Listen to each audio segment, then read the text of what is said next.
Ассаламу алейкум, барша нұра халқы. 18 қазан рухани келісім күні баршамызға құтты болсын. Қазақта бір жақсы сөз бар, бірлік бар жерде тірлік бар демекші. Қазақстан жерінде қаншама ұлыстар, қаншама діндер бір болып тату тәтті өмір сүріп жатыр. Соның бір дәлел ретінде осы індет басталғаннан бері адамның ұлтына, нәсіліне, дініне қарамастан шамалары келгенше баршасы бір-біріне дәрт-дәрмекпен, әртүрлі аппараттармен көмектесіп жатты. Алла Тағала осы Қазақстанымыздың тәуелсіздігін баянды етсін. Татулығымызды, бірлігімізден айырмасын. Баршамыздың отбасымызға Алла Тағала құт береке беріп, осы індеттен аман-есен сауығымызды Алла Тағала нәсіп етсін. В настоящее время на территории нашей области действует свыше 200 религиозных формирований. Действующие религиозные объединения представляют 9 конфессий.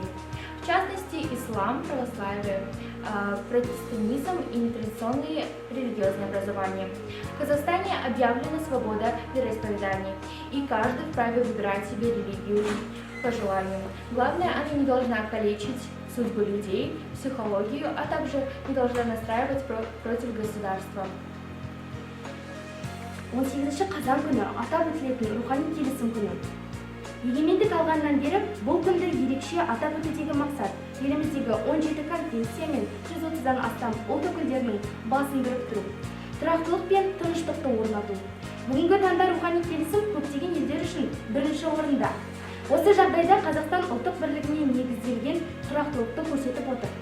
Елімізде өмір сүретін этностардың ауызбіршілігі мен төзімділігі қазақстандықтар үшін егемендік құру жолындағы күрделі кезеңдерден өтуге жәрдемдесті және әлі күнге дейін дамуына үлкен күш-қуат беріп отыр. Еще в октябре 1992 года в городе Алматы прошла первая сессия Всемирного конгресса духовного согласия.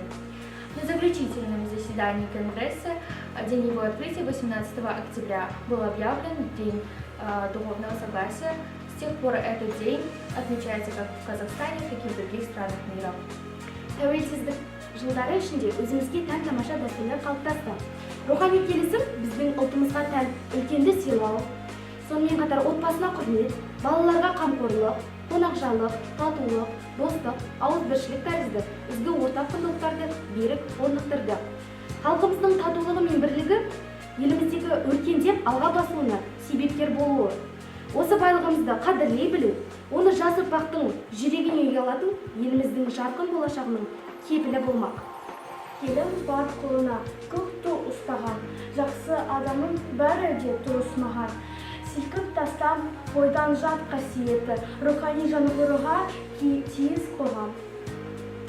Қалтықтай қайық мына беспесі жоқ, теңізде жүрміз қалқып кешпесі жоқ. Жел соқса, қуғын қуса жылжы беру, болғандай табан тіреу еш нәрсе жоқ. Шығармай бір жерден қол, бір жерден сөз, алалы қалты бақан еш нәрсе жоқ.